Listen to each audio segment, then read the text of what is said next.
On the third day, in the time of the evening, the elders of the people spoke to Methuselah, saying, "Stand in front of the face of the Lord, and in front of the face of all the people, and in front of the face of the altar of the Lord, and you will be glorified in your people." And Methuselah answered his people, "Wait, O men, until the Lord, the God of my father Enoch, shall himself raise up for himself a priest over his own people." And the people waited until that night in vain at the place Achuzan. And Methuselah remained near the altar and prayed to the Lord and said, "O Lord, the only one of the whole world, who has taken away my father Enoch, you raise up a priest for your people, and give their heart understanding to fear your glory and to perform everything in accordance with your will." Methuselah fell asleep, and the Lord appeared to him in a night vision and said to him, "Listen, Methuselah, I am the Lord, the God of your father Enoch. Give heed to the voice of these people, and stand in front of my altar, and I shall glorify you in front of the face of all the people, and you will be glorified all the days of your life, and I shall bless you." And Methuselah got up from his sleep and blessed the Lord who had appeared to him. And the elders of the people hurried to Methuselah. And the Lord God directed Methuselah's heart to give heed to the voice of the people. And he said to them, "The Lord God is the one who has given grace to these people in front of my eyes today." And Sarkasan and Carmes and Zazas, the elders of the people, hurried and attired Methuselah in the designated garments and placed a blazing crown on his head. And the people hurried, and they brought sheep and oxen and some birds, all of them having passed inspection, for Methuselah to sacrifice in the name of the Lord and in the name of the people. And Methuselah came up to the Lord's altar, and his face was radiant, like the sun at midday, rising up, with all the people in procession behind him. And Methuselah stood in front of the altar of the Lord, and with all the people standing around the place of sacrifice.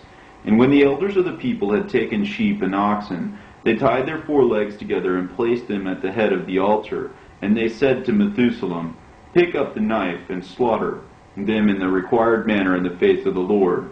And Methuselah stretched out his hands to heaven, and he called out to the Lord, thus saying, "Accept me, O Lord.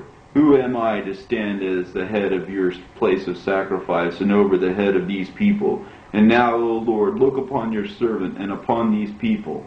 Now all the inquiries, let them come to pass, and give a blessing to your servant in front of the face of all the people, so that they may realize that you are the one who has appointed me to be priest over your people." And it happened when Methuselah had prayed that the altar was shaken, and the knife rose up from the altar and leapt into Methuselah's hand from in front of the face of the people. And the people trembled and glorified God. And Methuselah was honored in front of the face of the Lord and in front of the face of all the people from that day. And Methuselah took the knife and slaughtered all that had been brought by the people. And the people rejoiced greatly, and they made merry in front of the face of the Lord, and in front of the face of Methuselah on that day. And then the people went off to their own shelters, each one of them. And Methuselah began to stand at the altar in front of the face of the Lord and all the people, from that day for 10 years, hoping in an eternal inheritance, and having thoroughly taught all the earth and his own people. And there was not found one single person turning himself away in vanity from the Lord during all the days that Methuselah lived. And the Lord blessed Methuselah, and was gratified by his sacrifices and by his gifts, and by every kind of service which he performed in front of the face of the Lord.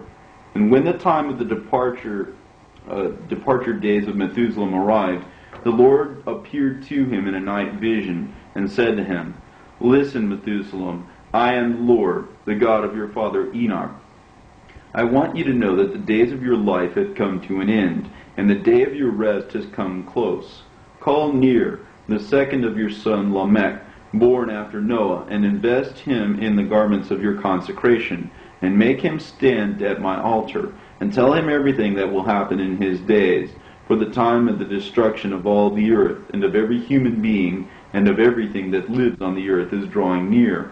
For in his days there will be a very great breakdown on the earth, for each one has begun to envy his neighbor, and people against people have destroyed boundaries, and the nation wages war. and all the earth is filled with vileness, and blood, and every kind of evil.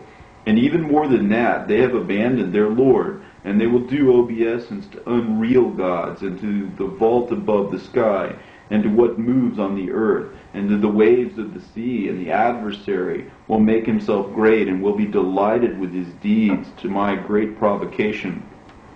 And all the earth will change its seasons, and every tree and every fruit will change their seeds, anticipating the time of destruction. And all the races will change on the earth by my conflagration.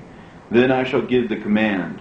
The bottomless will be poured out over the earth, and the great storages of the water of heaven will come down onto the earth in the great substance, and in accordance with the first substance.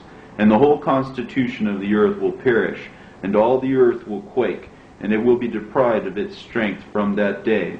And then I will preserve the son of your son Lamech, his first son Noah, and from his seed I will raise up another world, and his seed will exist forever, until the second destruction, when once again mankind will have committed sin in front of my face.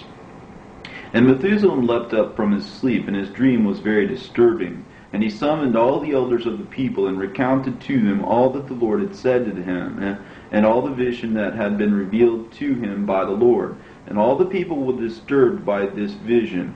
And they answered him, The Lord is Lord, and he will act in accordance with his own will. And now, Methuselah, you do everything just as the Lord had told you. And Methuselah summoned Ner, the son of Lamech, Noah's younger brother, and he invested him with the vestments of priesthood in front of the face of all the people, and made him stand at the head of the altar of the Lord. And he taught him everything that he would have to do among the people.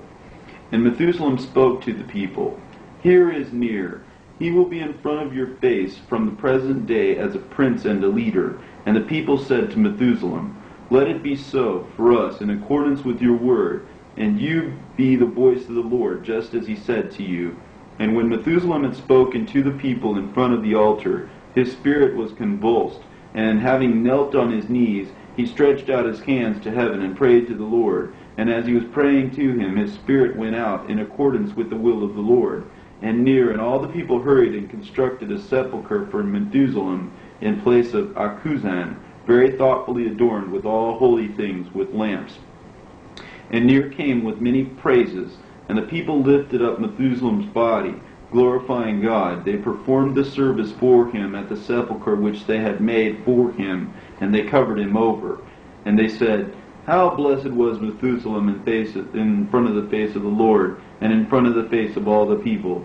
And when they wanted to go away to their own places, Ner said to the people, Hurry up today, and bring sheep and bulls and turtle doves and pigeons, so that you may make a sacrifice in front of the face of the Lord today. And then go away to your houses. And the people gave heed to Ner the priest, and they hurried, and they brought them, and tied them up at the head of the altar. And Ner took the knife of sacrifice, and slaughtered all that had been brought to be sacrificed in front of the face of the Lord. And all the people made merry in front of the face of the Lord. And on that day they glorified the Lord, the God of heaven and earth, the God of Ner. And from that day there was peace and order over all the earth in the days of Ner, 202 years. And then the people turned away from the Lord, and they began to be envious against one another. And people went to war against people, and race rose up against race, and struggled and insulted one another. Even if the lips were the same, nevertheless the hearts chose different things. For the devil became ruler for the third time. The first was before paradise. The second time was in paradise. The third time was after paradise, and continuing right up to the flood. And there arose great disputation and great turbulence, and Ner the priest heard and was greatly aggrieved. And he said in his heart, In truth, I have come to understand how the time has arrived, and the saying which the Lord said to Methuselah, the father of my father Lamech.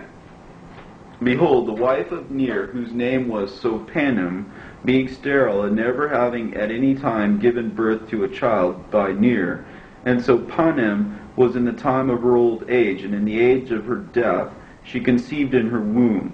But Ner the priest had not slept with her, nor had he touched her from the day that the Lord had appointed him to conduct the liturgy in front of the face of the people. And when Selpanim saw her pregnancy, she was ashamed and embarrassed, and she hid herself during all the days until she gave birth. And not one of the people knew about it.